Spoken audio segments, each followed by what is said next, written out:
In the rolling hills of Montana, where the nearest neighbor lived 15 miles away, Thomas McKinnon ran a small farm that barely kept him afloat. Most folks drove right past his weathered property without a second glance. But when three strangers appeared at his door on a bitter winter night in 1987, something extraordinary began. What started as a simple act of feeding hungry travelers would transform his forgotten land into something that defied explanation and changed the lives of everyone who set foot on it.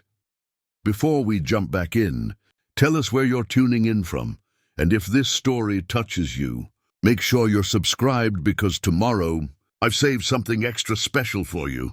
Thomas McKinnon had always been a man of few words and fewer visitors. His 200-acre farm sat at the end of a gravel road that most GPS systems couldn't find, nestled between two hills that blocked cell phone signals and kept the modern world at bay. At 52, he'd been working the same soil for nearly 3 decades, growing just enough wheat and corn to pay his bills and keep his small herd of cattle fed.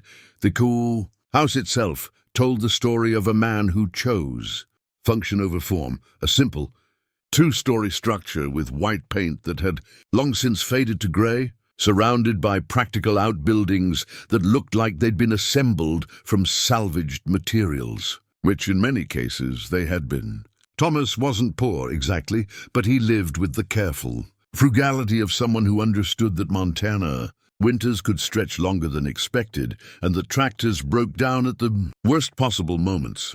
On the evening of December 18th, 1987, Thomas was finishing his dinner of leftover stew when he heard the sound that would change everything. A car engine struggling against the cold, followed by voices outside his front door. In all his years on the farm, unexpected visitors after dark were rarer than hen's teeth. Most folks who had business with him knew to come during daylight hours, and the handful of neighbors within a 20-mile radius would call ahead. When he opened the door, 3 figures stood on his porch, their breath visible in the freezing air. A woman in her 30s with dark hair escaping from beneath a wool hat. A man about the same age, wearing a coat that had seen better days. And a boy who couldn't have been more than 12, shivering despite being bundled in layers. "I'm sorry to bother you," the woman said, her voice carrying a slight accent Thomas couldn't place. "Our car broke down about a mile back. The engine just died and we've been walking. We saw your lights."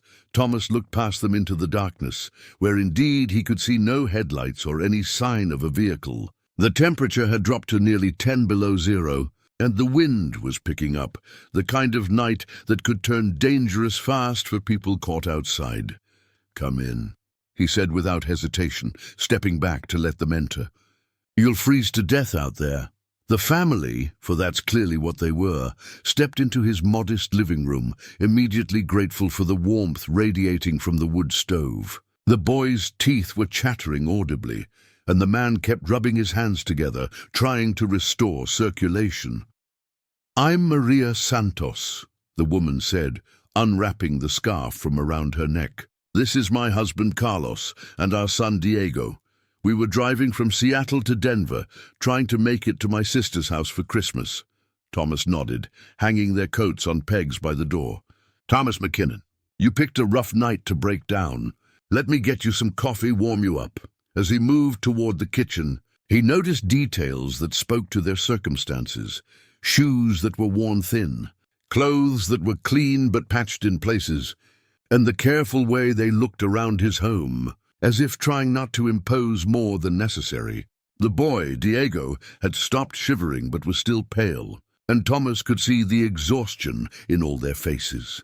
He returned with steaming mugs of coffee and hot chocolate for the boy, along with a plate of bread he'd baked that morning. "Drink up," he said simply. "When did you last eat?" Maria and Carlos exchanged a glance. "This morning," Carlos said quietly. "We were trying to stretch our money for gas." Thomas disappeared into his kitchen again, this time returning with bowls of the stew he'd been eating earlier, along with more bread and butter. He set the food in front of them without ceremony, as if feeding unexpected guests was something he did every day. "You don't have to," Maria began, but Thomas waved her off. "Food's already made," he said. No sense letting it go to waste. As the family ate, Thomas learned more about their situation. Carlos had lost his job at a lumber mill in Washington 3 months earlier. They'd been staying with friends, but couldn't impose forever. Maria's sister in Denver had found Carlos potential work at a construction company and had invited them to stay until they got back on their feet. Everything they owned was packed in their 15-year-old sedan, which had chosen the worst possible moment to give up. "We can sleep in the car if you could just let us warm up for a while," Carlos said. "We don't want to be a burden." Thomas looked out the window at the darkness, where the wind was now howling around the corners of the house. "Cars won't start in this cold even if we get it running. You'll stay here tonight. I've got a spare room upstairs." The family protested, but Thomas was firm. He showed them to a small bedroom with 2 twin beds, brought them extra blankets, and told them they could figure out the car situation in the morning when it was light and warmer. That night, as Thomas lay in his own bed, listening to the wind rattle his windows, he thought about the family upstairs. It had been years since his house had held anyone other than himself. After his wife Sarah had died in a car accident 12 years earlier, he'd grown accustomed to the silence, to eating meals alone, to talking mainly to his cattle and the handful of neighbors he encountered during supply runs to town. But having people in his house again, hearing the quiet murmur of voices, the creak of floorboards as they moved around, stirred something in him that he'd thought was long buried. Not loneliness, exactly, because Thomas had made peace with his solitary life. Something else, a sense of purpose, perhaps, or simply the reminder that his home was big enough to shelter more than just himself. The next morning dawned clear and brutally cold. Thomas was up before sunrise, as always, and had coffee brewing and bacon frying when the Santos family came downstairs. Diego looked much better after a full night's sleep in a warm bed, and both Maria and Carlos seemed less worn down than they had the night before. Over breakfast, Thomas drove them back to their car in his pickup truck, bringing jumper cables and basic tools. The sedan was indeed dead.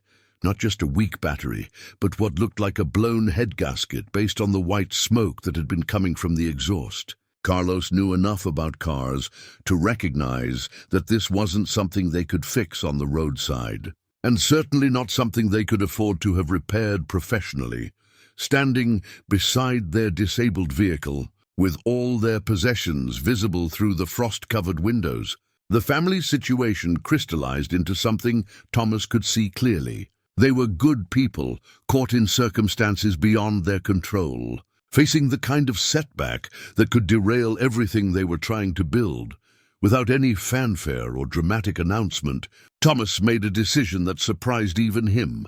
"Stay through Christmas," he said. "Give me a chance to look at the car properly, see if it's something I can fix. If not, we'll figure out another way to get you to Denver." What happened over the next week defied every expectation Thomas had about temporary house guests. The Santos family didn't just settle into his home, they transformed it in ways he couldn't have anticipated. Carlos proved to have a natural gift for mechanical repair that went far beyond basic car maintenance. Within 2 days, he'd not only diagnosed the blown head gasket in their sedan, but had also fixed Thomas's temperamental water pump that had been acting up for months. More surprisingly, he'd managed to coax Thomas's ancient combine harvester back to life after it had been sitting broken in the barn for over a year. "Where did you learn to do that?" Thomas asked, watching Carlos emerge from beneath the massive machine, covered in grease but grinning with satisfaction. "My grandfather ran a repair shop in Tucson," Carlos explained, wiping his hands on a rag. "Taught me that every machine has its own language. You just have to listen." Meanwhile, Maria had quietly taken over the kitchen with an efficiency that amazed Thomas. She'd somehow transformed his basic pantry staples, flour, canned goods, root vegetables from his cellar, into meals that filled the house with aromas he hadn't experienced in years. But it wasn't just the cooking.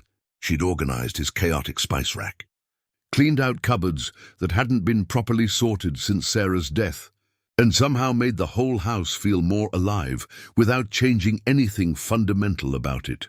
Diego, initially shy and uncertain, had discovered Thomas's workshop and become fascinated with woodworking. The boy had an intuitive understanding of how wood grain worked, how to read the natural patterns in timber.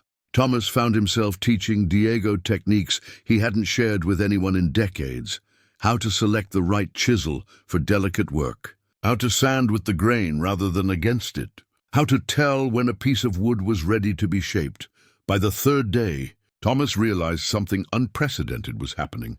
His daily routines, unchanged for years, had seamlessly expanded to accommodate 3 additional people without feeling cramped or disrupted. The morning chores that used to take him 2 hours were finished in 45 minutes with Carlos's help. Meals that had been solitary affairs eaten while reading farming journals had become conversations that stretched long into the evening, but the most remarkable change was in the land itself.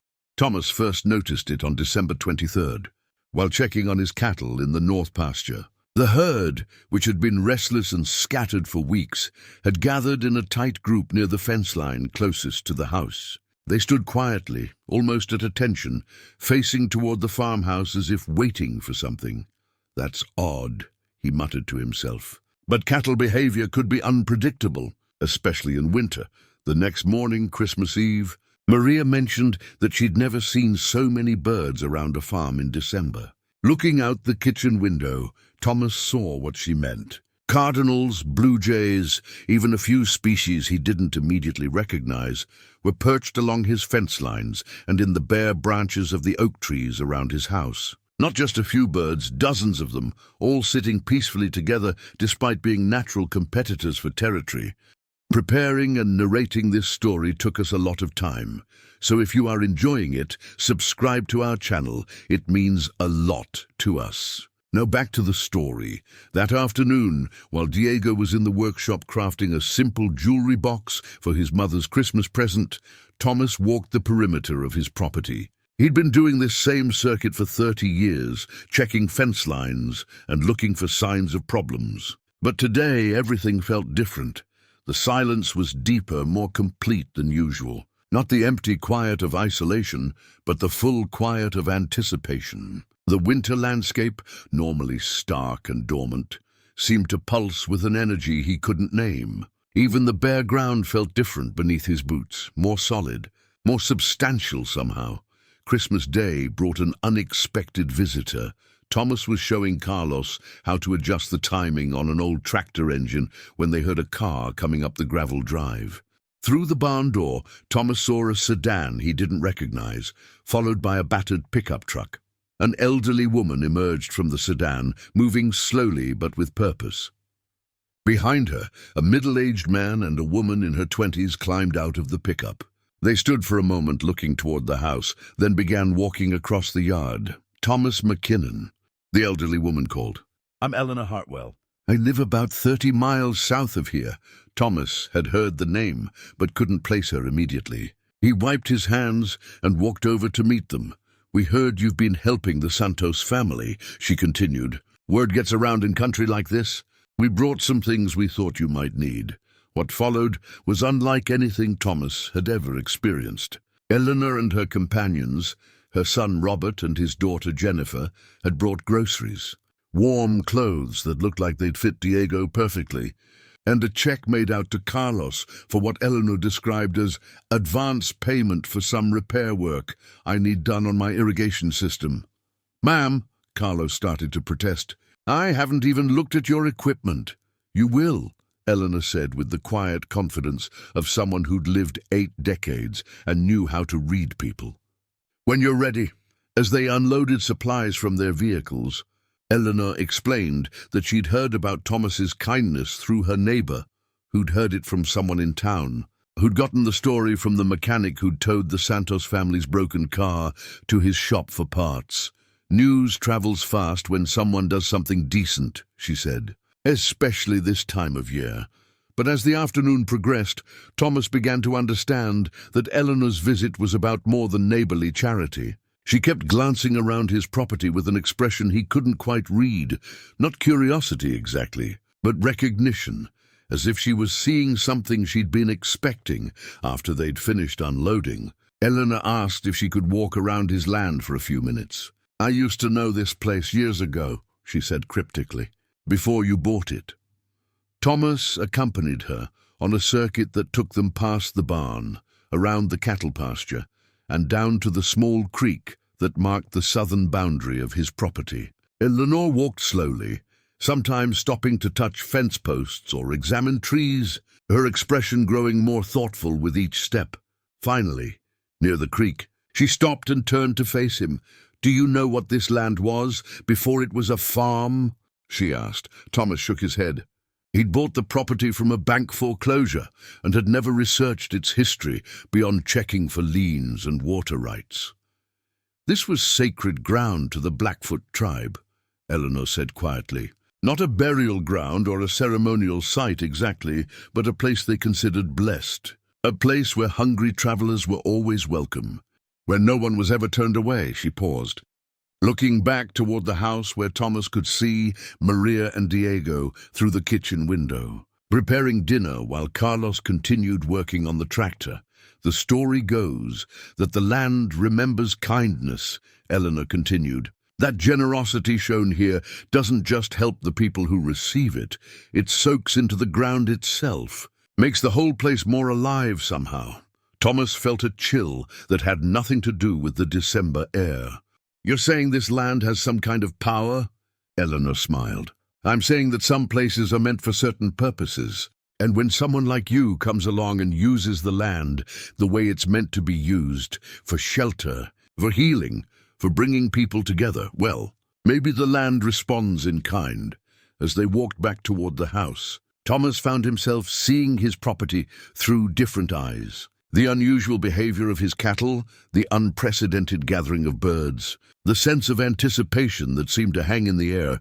Maybe these weren't random occurrences after all. That evening, as the Santos family and Thomas sat around his kitchen table, sharing Christmas dinner, Maria raised her glass of water in a toast. "To Thomas," she said, "for reminding us that there are still good people in the world." But as Thomas looked around the table at these three people who had become so important to him in just 1 week, he realized that Maria had it backward. They hadn't been reminded of goodness, they had brought it with them. They had awakened something in him, and perhaps in his land, that had been dormant for far too long. Outside, snow began to fall in large, gentle flakes, covering the ground in pristine white.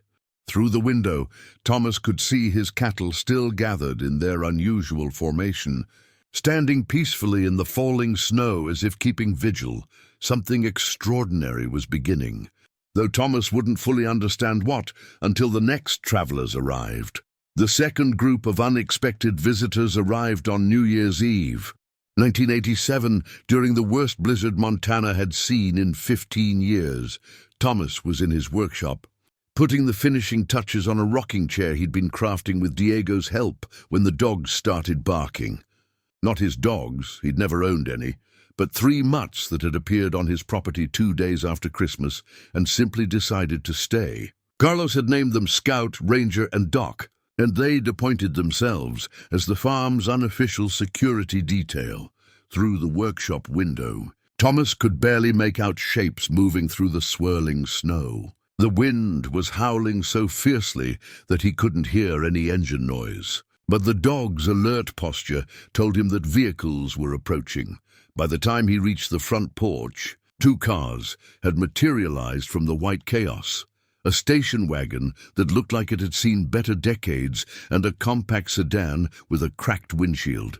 Both vehicles were packed with people and belongings, their occupants climbing out into the blizzard with the desperation of folks who had no other choice. The first person Thomas could make out clearly was a woman in her 40s, her graying hair whipping in the wind as she struggled to help an elderly man from the station wagon's passenger seat. Behind them, 3 teenagers emerged, followed by what appeared to be a young couple with a baby. From the sedan came 2 more adults and a girl who couldn't have been more than 8. all of them bundling together against the storm.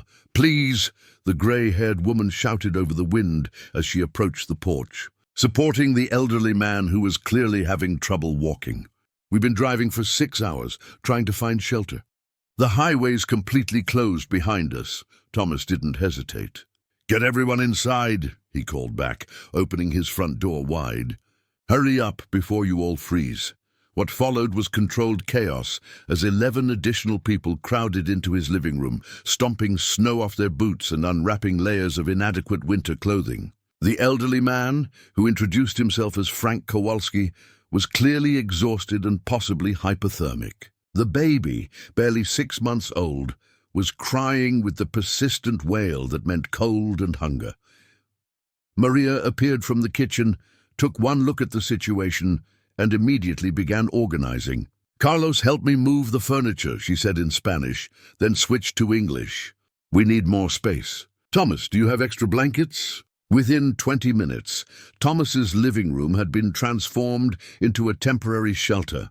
The grey-haired woman, who gave her name as Janet Morrison, explained that she was traveling with her extended family from North Dakota to Arizona, where her brother had promised them work on his ranch.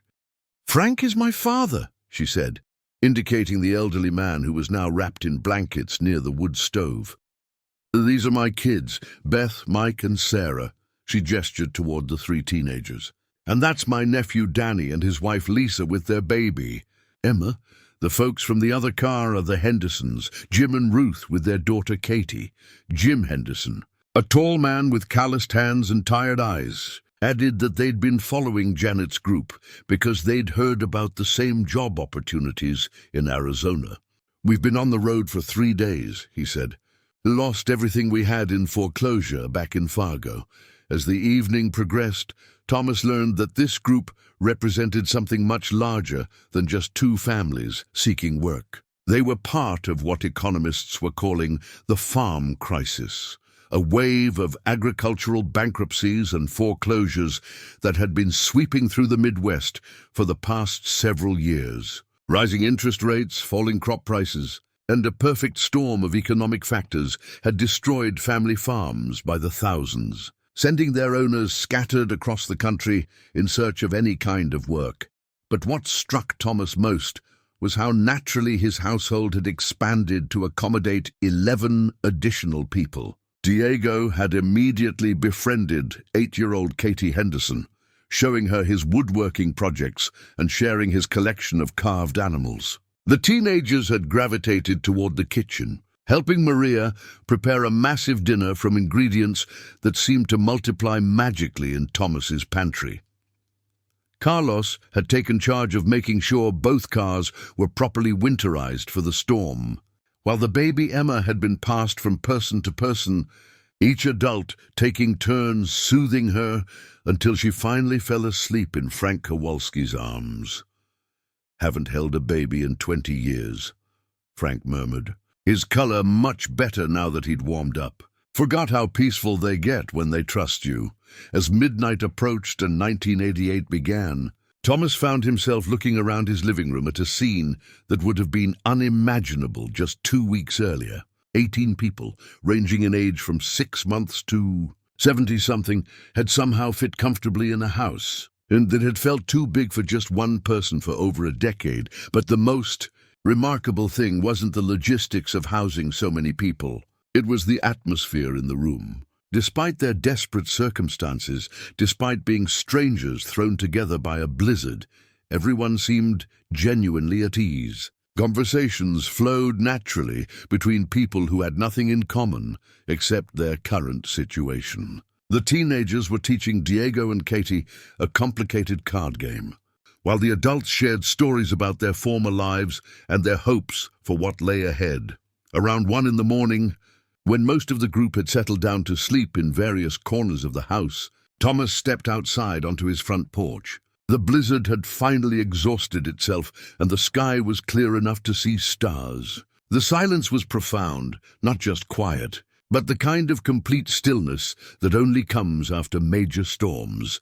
Janet Morrison joined him on the porch, wrapping a blanket around her shoulders. "This is incredible," she said quietly. looking out over the snow-covered landscape. I mean, not just your kindness, though that's more than we had any right to expect, but the feeling of this place. It's like, she paused, searching for words, like the land itself is welcoming us. Thomas nodded, understanding exactly what she meant. Over the past week, he'd become increasingly aware that his property felt different, more alive, more purposeful somehow. The unusual animal behavior had continued, with deer now joining the birds, in what looked like daily gatherings near the house. His cattle had maintained their vigil-like formation, and yesterday he'd noticed that the creek, which typically ran shallow in winter, was flowing fuller and clearer than he'd ever seen it.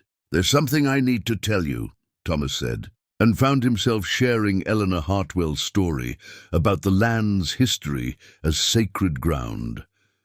Janet listened without interruption, her expression growing more thoughtful as he spoke. "That explains a lot," she said finally. "You know, we weren't even supposed to come this way. Our original route was straight south on the interstate. But yesterday morning, Danny swore he had a dream about taking this back road instead. Said he saw a white house with a red barn and knew we needed to find it." She pointed across the yard to where Thomas's barn stood. "It's red paint visible even in the starlight. That's the exact barn he described." The next morning brought another surprise. Word of Thomas's hospitality had somehow reached the nearby town of Cedar Falls, despite the blizzard that had cut off most communication. A steady stream of vehicles began arriving after breakfast, neighbors bringing food, clothing, and supplies for the stranded travelers. Eleanor Hartwell returned, this time with her entire extended family and enough groceries to feed an army. The local church sent a van full of volunteers with hot soup and freshly baked bread. Even the sheriff stopped by, not to investigate or move anyone along, but to offer assistance and to let Thomas know that the county was prepared to help however needed. Never seen anything like it, Sheriff Patterson told Thomas as they watched the organized chaos of people unloading supplies and coordinating care for the travelers. "It's like the whole community just decided to adopt your houseguests." But the most significant visitor arrived that afternoon, in a vehicle Thomas didn't recognize, a luxury sedan that looked out of place among the pickup trucks and practical cars filling his driveway. The man who emerged wore an expensive coat and carried himself with the confidence of someone accustomed to being in charge. He approached Thomas with the direct manner of a person who was used to getting straight to business. "Mr. McKinnon, I'm David Richardson from the Regional Planning Commission," he said, extending a manicured hand. "I understand you've been sheltering displaced families here.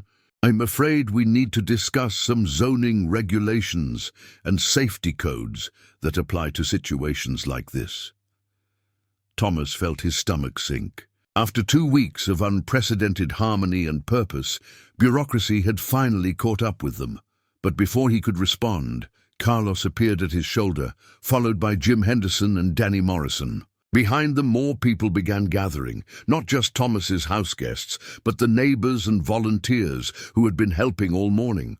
"What kind of regulations?" Carlos asked quietly, his tone polite but unmistakably protective.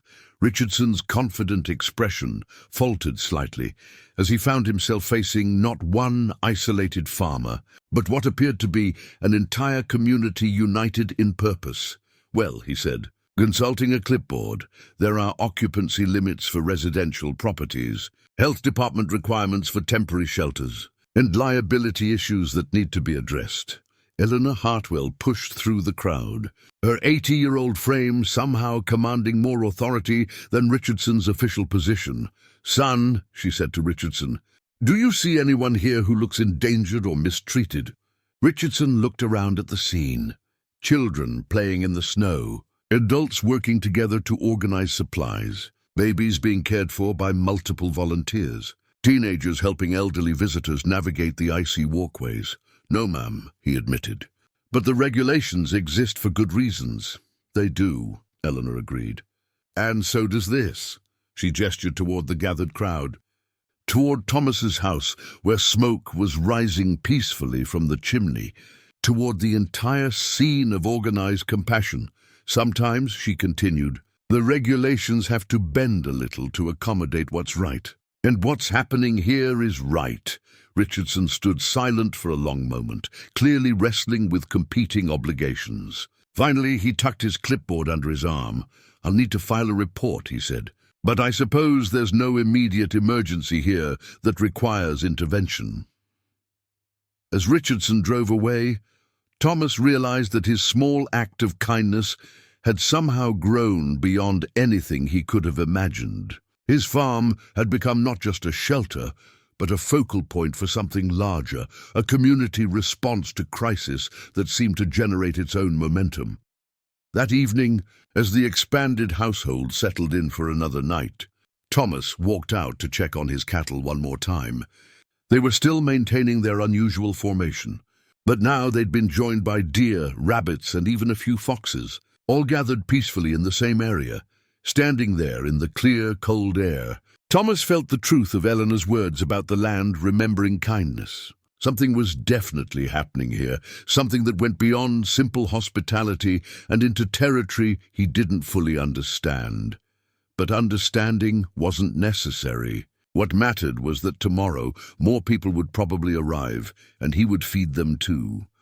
By mid-January 1988, Thomas McKinnon's farm had become something unprecedented in rural Montana, an unofficial refugee center that operated entirely outside any government framework, yet somehow functioned more efficiently than most official relief operations. The transformation hadn't happened overnight, but the changes were undeniable. What had started as temporary shelter for the Santos family had evolved into a complex ecosystem of mutual aid that defied every conventional understanding of how charity was supposed to work. Frank Kowalski, the elderly man who'd arrived during the New Year's Eve blizzard, had turned out to be a retired civil engineer. Within days of recovering from his hypothermia, he'd begun sketching plans for expanding Thomas's water system to accommodate the growing population. More importantly, he'd identified underground springs on the property that Thomas had never known existed. This land sits on top of one of the largest natural aquifers in the region. Frank explained to Thomas as they walked the property lines with surveying equipment borrowed from Eleanor Hartwell's son. The previous owners never tapped it properly, but there's enough fresh water here to supply a small town. Meanwhile, Jim Henderson had discovered that Thomas's soil composition was ideal for organic farming, something that had commercial value in the emerging health food market. Several of the families had experience with sustainable agriculture, techniques that could triple the farm's productivity while actually improving the land's long-term health. But the most remarkable development was how the various families had begun to specialize and coordinate their efforts. Danny Morrison, the young father who dreamed about finding Thomas's farm, turned out to have a genius for logistics. He'd somehow organized the influx of donations and volunteers into a system that ensured nothing was wasted and everyone's needs were met without anyone feeling like they were receiving charity. Lisa Morrison, Danny's wife, had a background in early childhood education and had established what she called the schoolhouse, an informal learning program that operated out of Thomas's barn. Children from all the families, plus several from neighboring farms, gathered there each morning for lessons that combined traditional academics with practical skills like woodworking, farming, and mechanical repair. The teenagers, led by Beth Morrison and Mike Morrison, had formed what they jokingly called the Teenage Labor Union.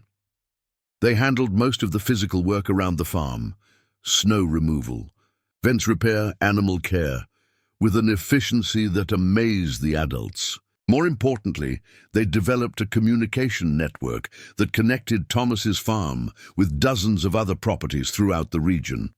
Through this network, Thomas learned that his farm wasn't the only place experiencing unusual phenomena. Reports were coming in from across Montana and into neighboring states, stories of land that seemed more fertile than it should be, of animals behaving in unprecedented ways, of communities coming together around acts of kindness with results that defied logical explanation.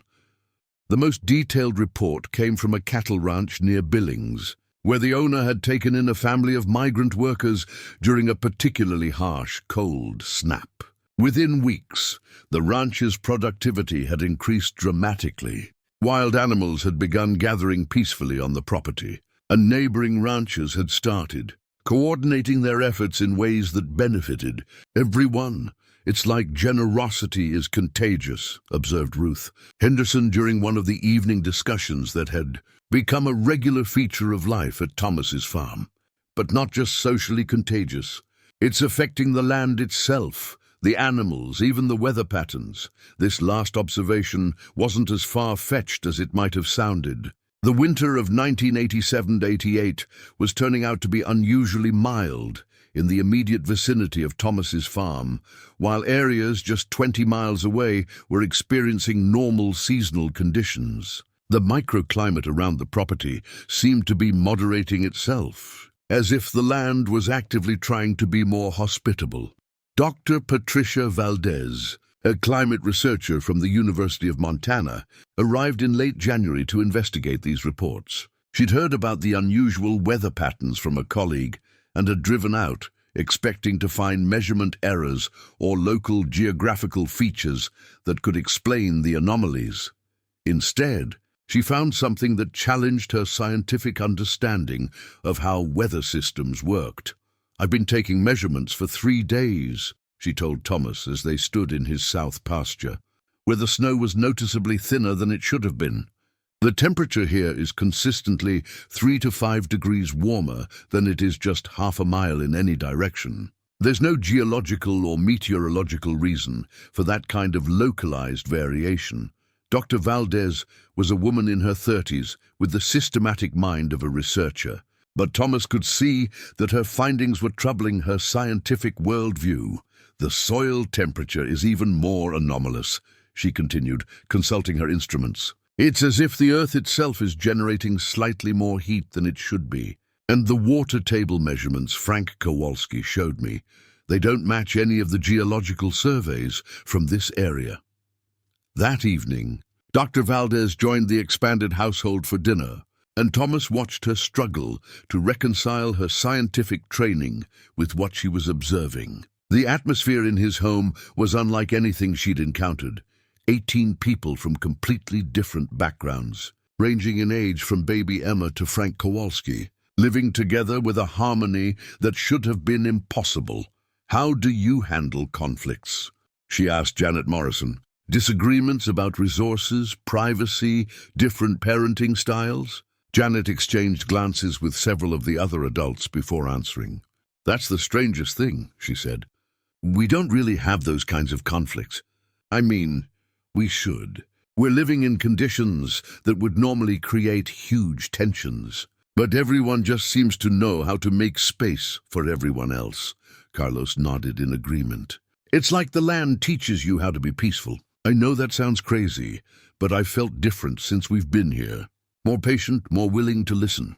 Dr. Valdez made notes, but Thomas could see the frustration in her expression. "How do you quantify patience? How do you measure increased willingness to listen?" The answer came 3 days later, when the first real conflict arose at the farm.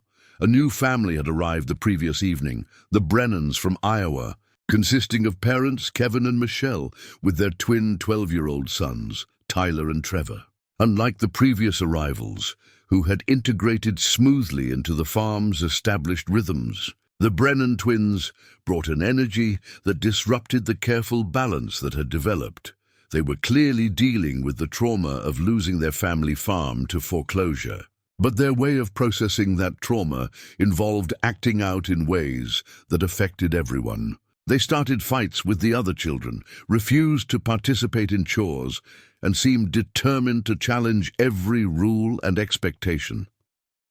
By the 3rd day, tensions were rising throughout the household. The other children were becoming defensive and reactive. Adults were taking sides. The peaceful atmosphere that had characterized life at the farm was threatening to fracture completely.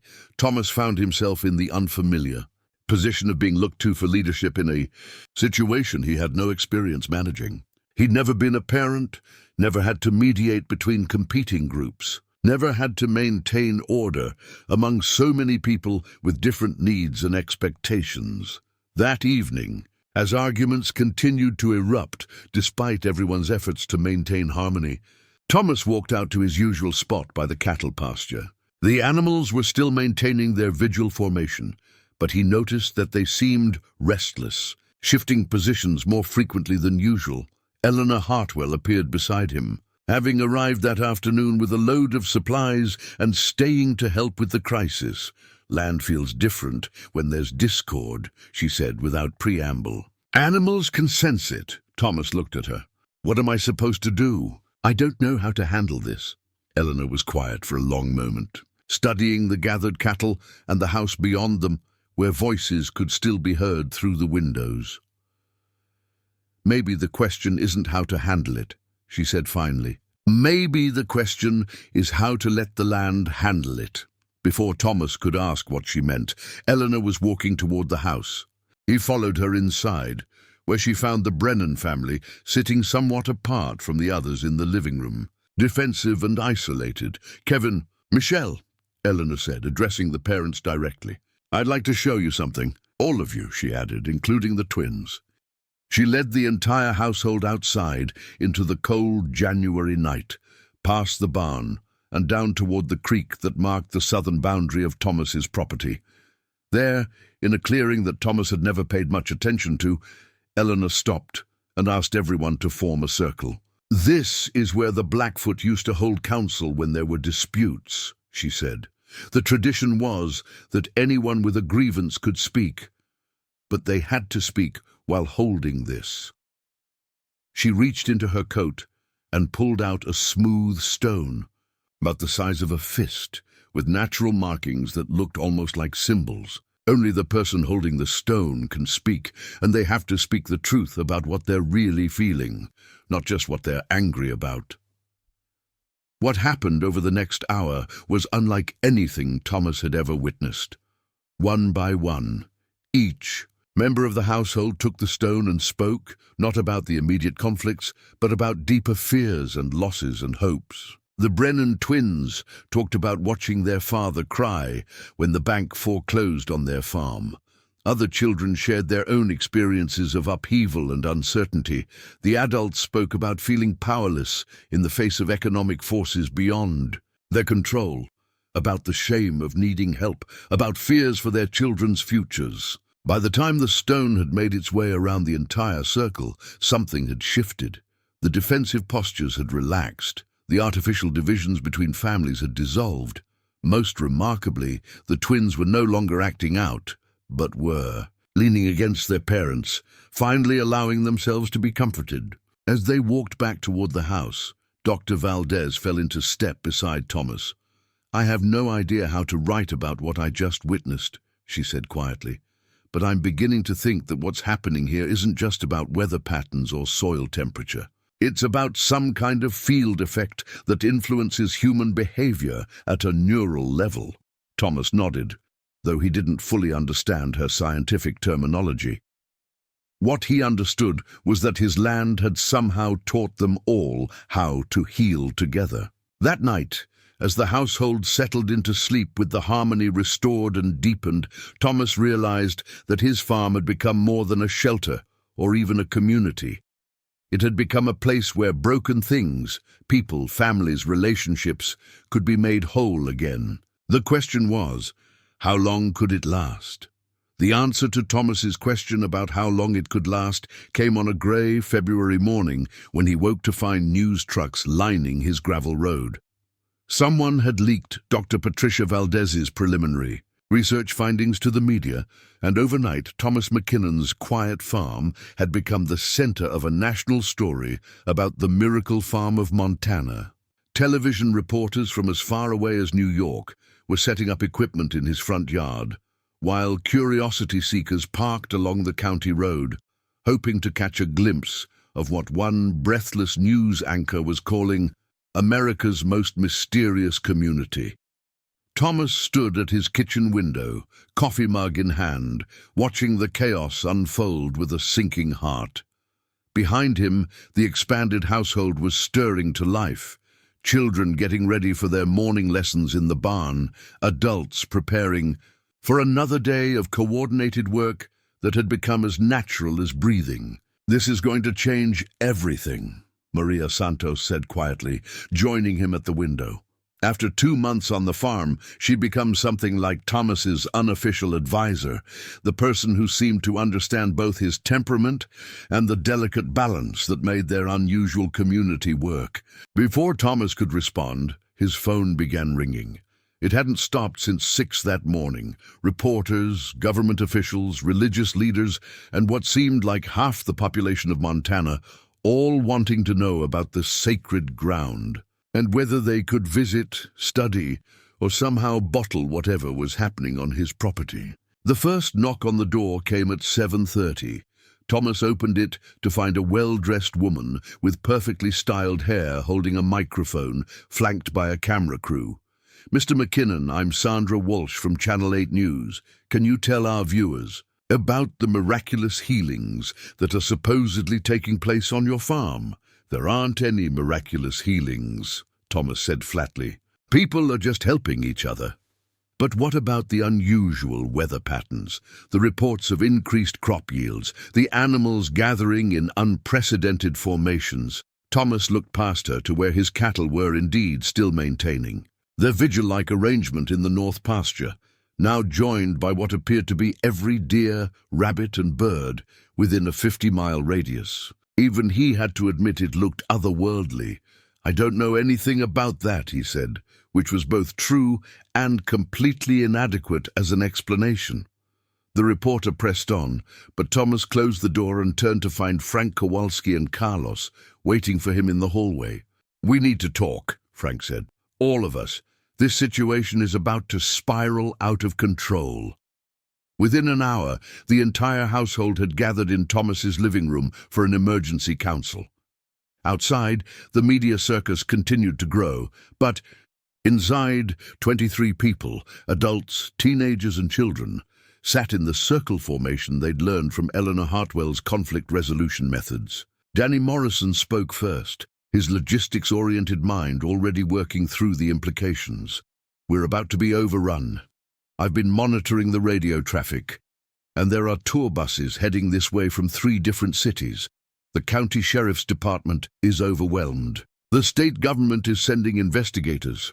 It's not just visitors," added Dr. Valdez, who had been fielding calls from her university all morning. "Every research institution in the country wants to study this place. The Department of Agriculture is interested. The CDC wants to investigate the health benefits people are claiming. There's even talk of congressional hearings." Janet Morrison raised a concern that had been weighing on everyone's minds. "What about the children? This was supposed to be a safe place for families to recover and rebuild. How do we protect that with cameras and crowds and people treating us like specimens?" The room fell quiet as everyone grappled with the same terrible realization. The very thing that had made their community possible, its privacy, its separation from the outside world, was about to be destroyed by the attention their success had generated. Eleanor Hartwell, who had arrived early that morning with a truck full of supplies and stayed for the meeting, finally broke the silence. "Sometimes," she said slowly, "when something sacred becomes public, it stops being sacred. Not because the land changes, but because people's relationship to it changes." She gestured toward the windows, beyond which reporters were interviewing neighbors and cameramen were filming the unusual animal gatherings. Sacred groundworks because people approach it with the right intentions, need, gratitude, willingness to give as well as receive. But when people come looking for miracles or trying to prove or disprove something, they bring different energy entirely. Thomas felt the weight of responsibility settling on his shoulders like a lead blanket. These families had found healing and purpose on his land. Children who had been traumatized by economic upheaval were thriving in the barn school. Adults who had felt powerless and displaced had rebuilt their sense of worth through meaningful work. The organic farming cooperative that had emerged was already generating enough income to support several families. But all of that depended on the delicate ecosystem of trust and mutual support they'd created.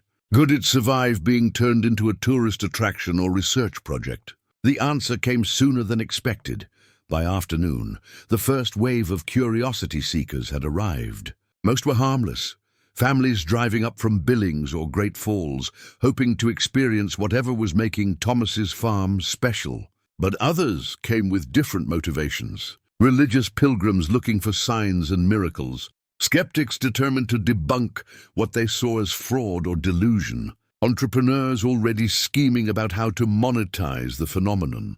The change in atmosphere was immediate and profound. The children, who had been playing freely across the property for weeks, suddenly became self-conscious and withdrew to the house. The adults found themselves explaining and defending their lifestyle choices to strangers who treated them like curiosities rather than people. Most disturbing of all, the animals began to disperse. By evening, the cattle had broken their formation for the first time in months. The birds that had gathered so peacefully around the farm scattered to their normal territories. Even the 3 dogs that had appointed themselves as guardians seemed agitated and uncertain that night. As Thomas walked his property in the gathering darkness, he found Carlos repairing a fence that had been damaged by visitors trampling through the pasture. "This isn't sustainable," Carlos said without looking up from his work. "The land can't do what it does with hundreds of strangers walking all over it every day." Thomas nodded, feeling something breaking inside his chest. "So what do we do?" "Maybe," Carlos said slowly, "the point was never for this to be permanent. Maybe the point was to prove it could work and then to spread it. Over the next week, as the media attention continued to intensify and the stream of visitors showed no signs of abating, the families began making difficult decisions. The Henderson family was the first to leave, accepting a job offer in Oregon that would allow them to start over with the skills and confidence they'd gained at the farm. The Morrison family followed, taking Eleanor Hartwell's advice about a community in Colorado that was attempting to replicate what had happened in Montana.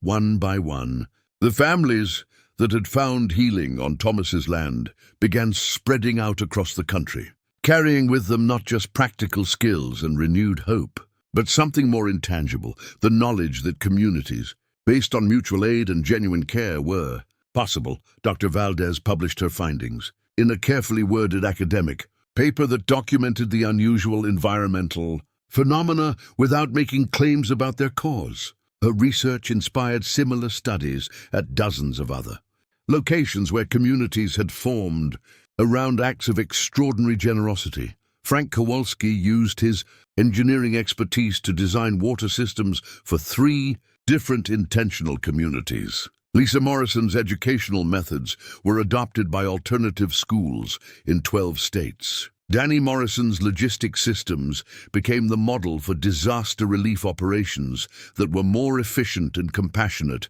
than anything previously attempted. By spring, Thomas's farm had returned to something approaching its original quiet. The media had moved on to other stories. The tourists had found new attractions. But the changes to the land persisted. The soil remained more fertile than it should have been. The water table stayed mysteriously high. The microclimate continued to moderate itself in ways that defied meteorological explanation. On a warm April evening, Thomas sat on his front porch with the 3 people who had chosen to stay, Carlos and Maria Santos and their son Diego, now taller and more confident than the shivering 12-year-old who had knocked on Thomas's door 4 months earlier. "Do you think we failed?" Thomas asked, watching the sunset paint the mountains in shades of gold and purple. Carlos considered the question seriously. 23 families found what they needed here," he said finally. "They're scattered across the country now, but they're building communities, raising their children with different values, treating their neighbors differently because of what they learned on this land." Maria nodded in agreement. "The sacred ground isn't just this farm anymore. It's wherever people choose to act with the same generosity you showed us that first night. As if in response to her words, headlights appeared at the end of the gravel road. Thomas watched a travel-worn sedan make its way slowly toward the house, and his heart lifted with familiar recognition. New travelers. New people in need of shelter and hope. He stood up from his chair and walked toward his front door, ready to open it once again, because some traditions, Thomas had learned, were worth preserving, not by protecting them from change, but by sharing them with anyone brave enough to keep them alive. The sacred ground endured, not in any single location, but in every act of kindness that transformed strangers into family, and broken people into healers who could tend to the next wave of the wounded and the lost. And in the evening quiet of rural Montana, the land itself seemed to pulse with contentment, knowing that its ancient purpose would continue to be fulfilled, one open door at a time. Up next, you've got 2 more standout stories right on your screen. If this one hits the mark, you won't want to pass these up. Just click and check them out. And don't forget to subscribe and turn on the notification bell so you don't miss any upload from us.